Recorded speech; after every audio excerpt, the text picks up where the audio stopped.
السلام علیکم، ہمارا چینل سبسکرائب کریں اور بیل آئیکن پر کلک کریں۔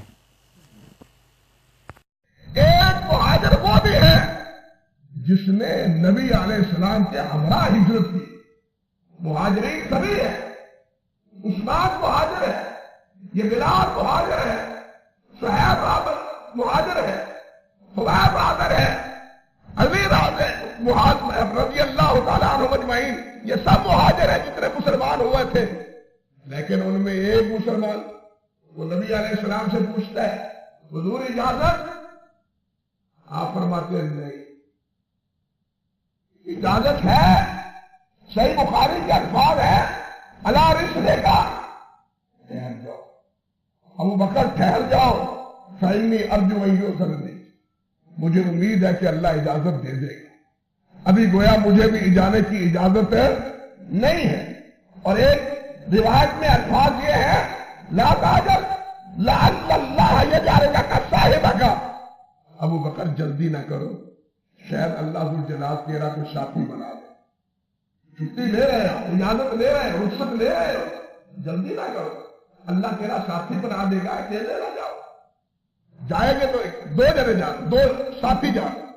اب وقت آیا، اللہ اکبر، وقت آیا، جبرائیل امین آئے، نبی علیہ السلام کو آگاہ کیا کہ ہجرت کے لیے تیاری کرو، ہجرت کے لیے تیاری کرو۔ دوپہر کے وقت صحیح بخاری میں ہے نبی علیہ السلام حضرت ابوبکر صدیق کے گھر آئے۔ اب ذرا سوچئے، جن حضرات نے حج اور عمرہ کیا ہے وہ تھوڑا سا نقشہ بیت اللہ کا سامنے رکھیے۔ یہ صفا اور مروہ کی جانب بلندی پر نبی علیہ السلام کا گھر مبارک تھا، یعنی صفا مروہ سے باہر نکلے باب السلام سے تو آگے جا کے جہاں آپ کی ولادت ہوئی تھی وہ جگہ بھی محفوظ، اور آپ اسی جانب نبی علیہ السلام اپنے گھرانے کے ساتھ حضرت خدیجہ الکبریٰ رضی اللہ تعالی عنہا کے ساتھ اسی سمت میں ٹھہرے ہوئے تھے۔ حضرت خدیجہ تو بالآخر انتقال فرما گئے تھے۔ یہاں سے چلے حضرت ابوبکر صدیق رضی اللہ تعالیٰ عنہ کا گھر نصفلے کی جانب تھا، نصفلے کی جانب۔ یہ جو بڑی بلڈنگ ہے ایک پرانی، جس کو شرکہ مکہ کہتے ہیں، بن داؤد بھی اس کو کہتے ہیں، اس بلڈنگ کے بالکل اختتام پر کہتے ہیں حضرت ابوبکر صدیق رضی اللہ تعالیٰ عنہ کا گھر تھا۔ اس بلڈنگ کی تقریباً 5ویں منزل پر مسجد صدیق اسی مناسبت سے ان بلڈنگ والوں نے بنا رکھی ہے۔ اس جانب حضرت ابوبکر صدیق رضی اللہ تعالیٰ عنہ کا گھر تھا۔ نبی علیہ السلام اپنے گھر سے تشریف لائے ہیں، ابو بکر کے پاس پہنچے کس وقت ہے؟ دوپہر کے وقت۔ اور دوپہر کو آ کے نبی علیہ السلام نے فرمایا کہ ابو بکر، اللہ نے اجازت کا حکم دے دیا ہے۔ جب جبرائیل نے بتلایا کہ آپ چلیں تو نبی علیہ السلام نے پوچھا مستدرک حاکم کے الفاظ، آپ نے فرمایا میں یہاجر معی، جبرائیل میں تو جاؤں، میرے ساتھ کون ہوگا؟ فقال جبرائیل ابو بکر، جبرائیل نے کہا آپ کے ساتھ ابو بکر۔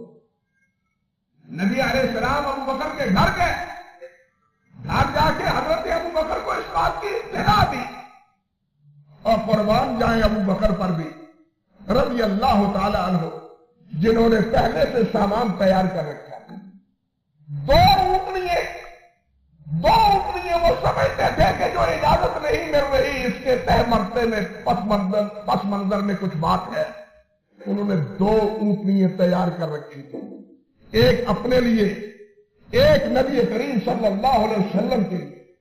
مورخین میں سے بعض نے کہا ہے کہ یہ آج کے حصے میں جو اونٹنی آئی تھی وہ وہی تھی جس کا نام کسوا تھا۔ خیر، آپ کے گھر آئے، گھر تشریف لائے، اطلاع دی، بیٹھے، سارا پروگرام بنایا، کب نکلنا ہے، کہاں کب تک رہنا ہے، آگے کا سفر کیسے اختیار کرنا ہے، یہ سارا منصوبہ بن رہا ہے۔ کس کے گھر میں؟ ابو بکر صدیق رضی اللہ تعالی عنہ کے گھر۔ ابو بکر کہتے ہیں رضی اللہ تعالی عنہ یہ حضور کہ میں نے یہ 2 روپیے بھاری قیمت دے کے اچھی قیمت دے کے مضبوط اونٹنیے میں نے 2 خریدی ہوئی ہیں اس سفر ہجرت کے لیے. اللہ اکبر کبیرہ. عرض کرتے ہیں بے سمنہا یا ابا ہریرہ ابا بکر. نبی علیہ السلام نے فرمایا ابو بکر ٹھیک ہے خریدی ہے لیکن اس کی قیمت لے. ہائے یہ ابو بکر جس نے سارا مال لٹا دیا, سارا مال لٹا دیا.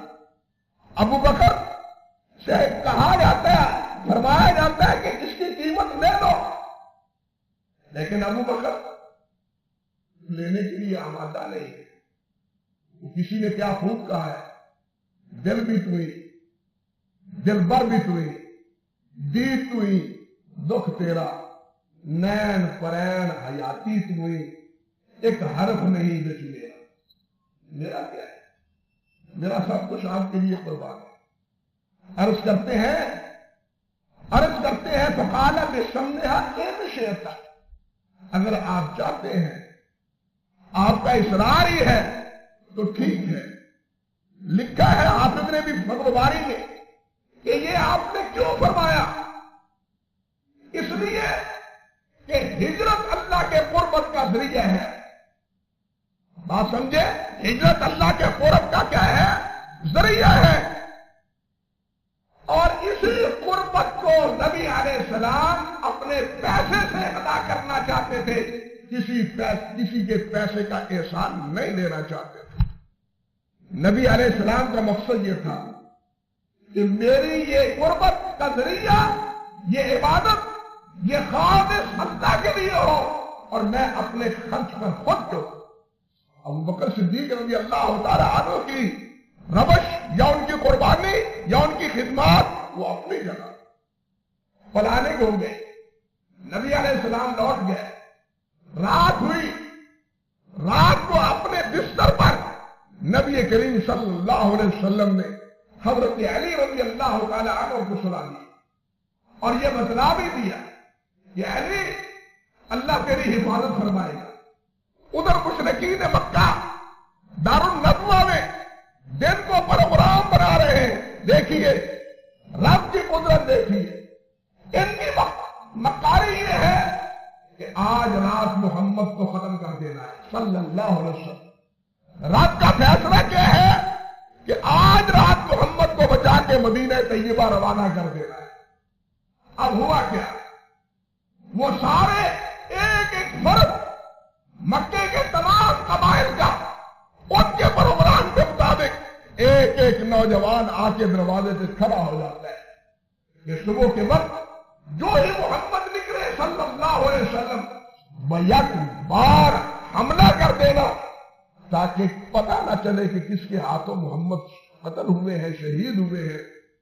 یہ بالآخر بنو ہاشم کس کس سے حال لڑیں گے, کس کس کے ساتھ جھگڑا کریں, یہ منصوبہ بنا رہے ہیں دارالندوہ میں.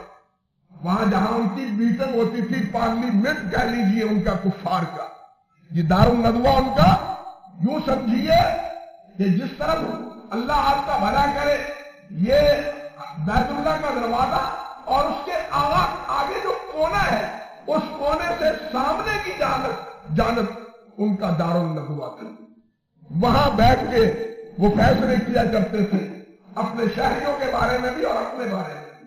خیر نبی علیہ السلام رات ہوئی, حضرت علی رضی اللہ تعالی عنہ کو بلایا, اپنے بستر پر سلایا اور فرمایا علی میرے بستر پر سو جاؤ, اور صبح یہ امانتیں ہیں فلاں فلاں اور فلاں کی, یہ امانتیں صبح ان کو دے کے یا بعد میں ان کو دے کے تم بھی مدینہ طیبہ آ جائے. یہ اس بات کی علامت تھی کہ صلاۃ و ابو بکر علی کو رہا ہوں, لیکن علی کا کوئی بھی کچھ بگاڑ سکے گا, ورنہ امانتیں دینے کا کیا مطلب. بات سمجھے, امانتیں دینے کا کیا مقصد. وہ آپ سمجھتے تھے کہ ان کو مطلوب میں ہوں, علی مطلوب نہیں ہے. مکے والوں کو مطلوب میں ہوں، علی مطلوب نہیں ہے، اس لیے آپ نے فرمایا علی امانتیں دے کے تم مدینہ طیبہ آ جانا۔ یہ ڈیوٹی لگ گئی۔ نبی علیہ السلام کو جب اللہ نے حکم دیا، رات کے اندھیرے میں آپ سورۃ یاسین پڑھتے ہوئے تلاوت کرتے ہوئے ہاتھ میں مٹھی مٹی کی لیتے ہیں، وَجَعَلْنَا مِن بَيْنِ أَيْدِيهِمْ سَدًّا وَمِن خَلْفِهِمْ سَدًّا، یہ پڑھتے ہوئے آپ ان پر اس طرح بکھیرتے ہیں کہ وہ مٹی ان کے سروں پہ جا گرتی ہے اور آپ ان کے درمیان سے نکل جاتے ہیں۔ آپ اللہ ذو الجلال نے ان تمام پر ایسی اونگ طاری کر دی کہ انہیں ہوش نہیں کہ ہمارے درمیان سے کون جا رہا ہے۔ واللہ غالب علی کل شیء ولکن اکثر الناس لا یعلمون، فیصلے اللہ کے ہوتے ہیں، کامیابی اللہ کے فیصلوں کو ہوتی ہے۔ دنیا کے لوگ جتنی چاہے منصوبہ بندی کر لیں، ان کی منصوبہ بندی اللہ کے فیصلے کے مقابلے میں کامیاب ہو سکتی نہیں۔ خیر، یہ ہوتے ہوئے نبی علیہ السلام نکل گئے، اللہ اکبر کبیرہ، صبح ہونے لگی، آخری وقت ہوا رات، ابھی تک باہر نہیں آئے صلی اللہ علیہ وسلم، ابھی تک باہر نہیں آئے۔ ایک کہنے لگا وہ تو نکل بھی گئے ہیں، تم کہاں کھڑے ہو، تم کہاں کھڑے ہو؟ اور سروں پہ ہاتھ ڈال کے دیکھو، تمہارے سروں پر تو مٹی بھی ڈال کے چلے گئے۔ اور یہ اسی طرح ہوا جس طرح بدر کے میدان میں نبی علیہ السلام نے ایک مٹھی مٹی کی اسی طرح ماری تھی اور کفار کے لشکر کی آنکھوں میں وہ مٹی پڑی تھی، اور اللہ نے فرمایا وَمَا رَمَيْتَ إِذْ رَمَيْتَ وَلَكِنَّ اللَّهَ رَمَى۔ آج کا کام مارنا تھا، ان کی آنکھوں میں پہنچانا اللہ کا کام تھی۔ آج کا کام مٹی پھینکنا تھی، مشرکین کے سروں میں پہنچانا کس کا کام تھا؟ اللہ کا کام تھا۔ اسی لیے فرمایا وَمَا رَمَيْتَ إِذْ رَمَيْتَ وَلَكِنَّ اللَّهَ رَمَى۔ یہاں سے نکلتے ہیں، سید ابو بکر صدیق کے گھر آتے ہیں، انہیں اٹھاتے ہیں، وہ تو پہلے ہی منتظر تھے، اور اسماء اور عائشہ رضی اللہ تعالی عنہما، انہوں نے جناب پہلے ہی توشہ تیار کیا ہوا ہے، کھانا تیار کر رکھا ہے۔ یہ باندھنے کے لیے مشکیبہ پانی کا، اس کا منہ باندھنے کے لیے جلدی میں کوئی چیز نہیں ملتی تو اپنا کمر بند ہی آدھا کر کے اس کے ساتھ کیا ہے منہ باندھ دیتے ہیں، اور اسی نسبت سے حضرت اسماء کی کنیت ہی ہے ذوالنطاقین بن جاتی ہے۔ نبی علیہ السلام کو ہمراہ، ابو بکر کو ہمراہ لیتے ہیں، ضروری پرتونیش لیتے، نوش لیتے ہیں۔ اب ذرا سمجھیے، یہاں سے وہ جو شار ابراہیم خلیل ہے، بالکل اس کے پہلوس میں دوسری سڑک ہے جس کو شار ہجرہ کہتے ہیں، جانے والے جانتے اس کو شار ہجرہ کہتے ہیں۔ بتلایا یہی جاتا ہے کہ اسی راستے سے نبی کریم صلی اللہ علیہ وسلم حضرت ابو بکر صدیق کو لے کے بلاخر غار میں پہنچے تھے، غار ثور۔ اللہ اکبر، غار ثور مکہ مکرمہ سے بجانب جنوب بنتی ہے، شمال کو مدینہ ہے۔ حکمت عملی دیکھیے نبی علیہ السلام کی اور ابو بکر صدیق کی حکمت عملی دیکھیے کہ بادی النظر میں اول والا میں انہوں نے دائیں جانب کا، شمال کا راستہ اختیار نہیں کیا تاکہ مکے والے ہمارے تعاقب میں فوراً بھاگ نہ نکلے۔ بات سمجھے؟ انہیں خبریں مل رہی تھی کہ مدینے میں اکٹھ ہو رہا ہے، یہ وہیں جائیں گے تو وہیں جائیں گے۔ اسی خطرے کی بنا پر انہوں نے یہ راستہ ہی بدل لیا، جنوب کی طرف سے جا کے جناب غار ثور میں حضرت ابو بکر صدیق اور حضرت محمد رسول اللہ صلی اللہ علیہ وسلم 3 دن اور 3 راتیں رہے۔ لیکن تاریخ کے اوراق میں یہ جو مہاجر ہے ابو بکر صدیق، اب دیکھیے اس مہاجر کا پورا گھرانہ نبی علیہ السلام کی ہجرت کے لیے معاون اور مددگار بنا ہوا ہے۔ خود بھی ابو بکر نے کیا کیا؟ بیٹے کو پابند کیا، صبح و شام آ کے ہمیں اطلاع دینا ہے کہ مشرکین کے ارادے کیا ہے۔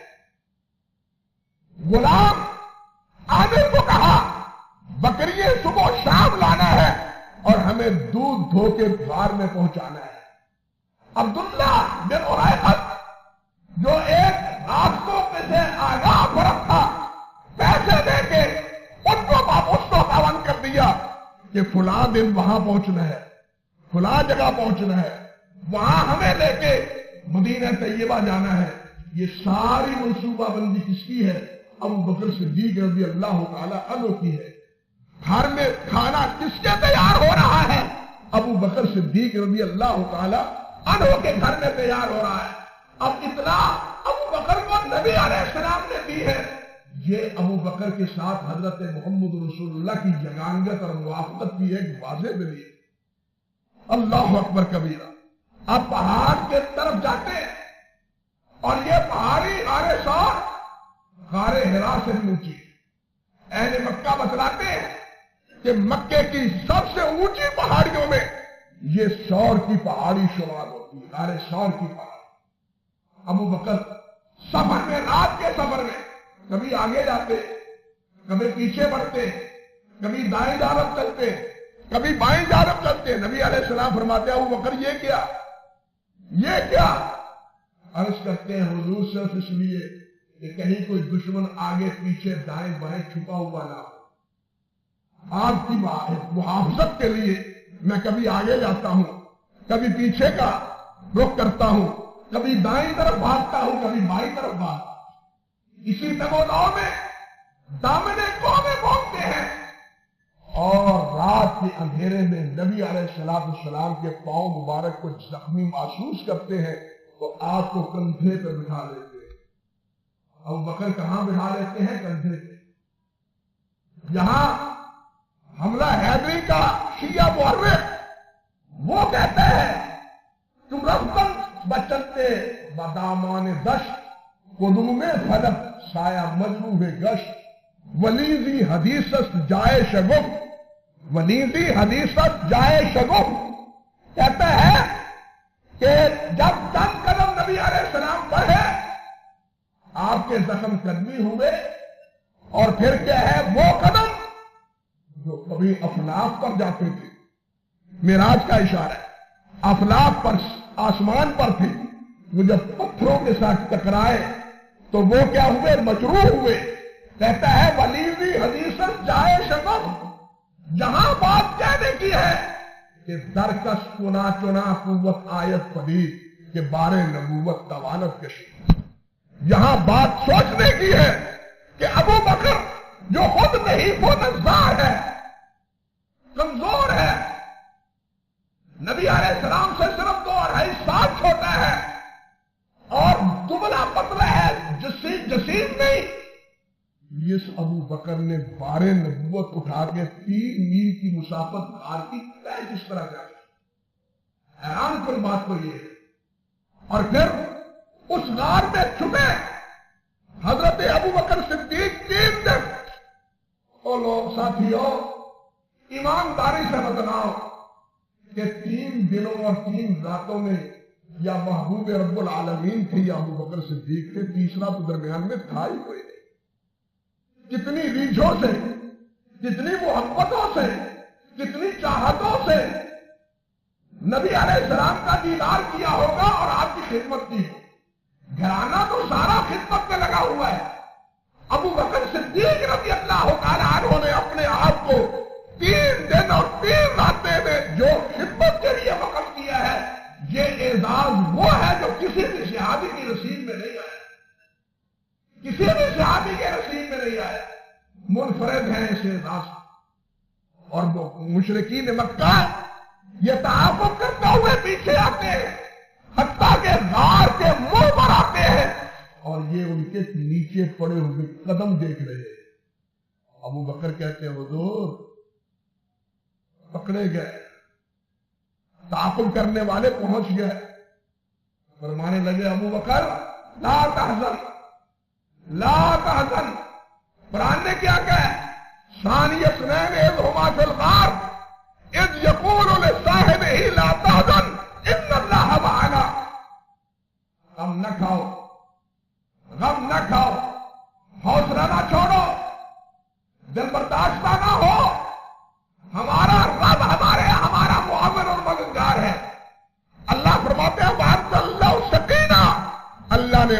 دل پر ایسی سکینت نازل کر دی، تسکین اور اطمینان نازل کر دیا کہ پھر وہ خوف اور خطر نکل گئے۔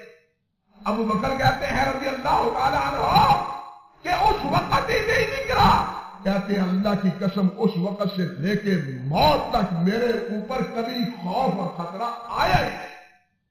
آپ کے انتقال کے بعد جب ارتداد کا فتنہ مبتلا ہوا تھا، یعنی ارتداد کا فتنہ اٹھا تھا، سب صحابہ سراسیمہ تھے، سب پریشان تھے، اور حضرت لشکر اسامہ کو واپس لانے کے مشورے دے رہے تھے، مگر تن تنہا ابو بکر تھے جن کا دل مطمئن تھا، دل مطمئن تھا۔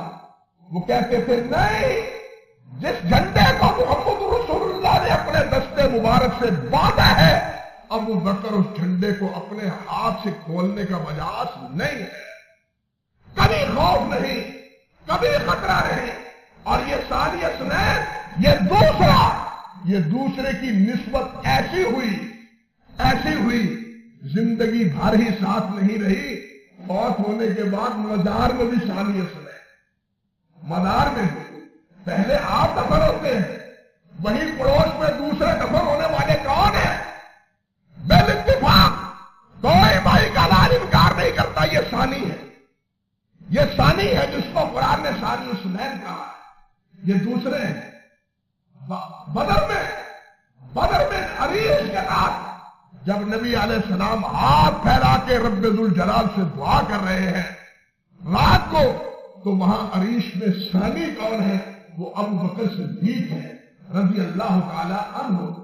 ابو بکر صدیق وہ ہے جو ثانی امام ہے۔ نبی علیہ السلام نے اپنی حیات طیبہ میں اپنا امام اپنے مصلی پر ابو بکر صدیق رضی اللہ تعالی عنہ کو بنایا ہے۔ یہ ثانی اثنین، یہ ہے وہ مہاجر۔ باقی مہاجر تو ہے ہی ہیں، لیکن اس بانصیب مہاجر کا کیا کہنا؟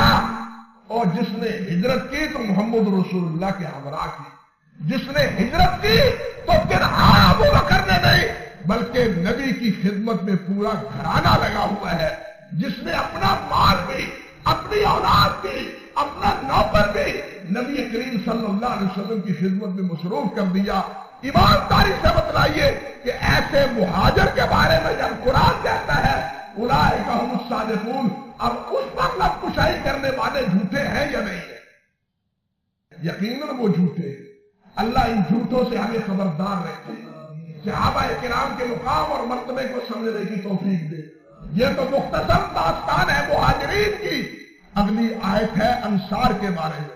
اللہ نے چاہا تو انشاءاللہ اگلی بعد کی آیت سے متعلقہ مسائل وہ اگلے خطبے میں عرض کرنے کی کوشش کروں گا۔ وآخر دعوانا الحمدللہ رب العالمین۔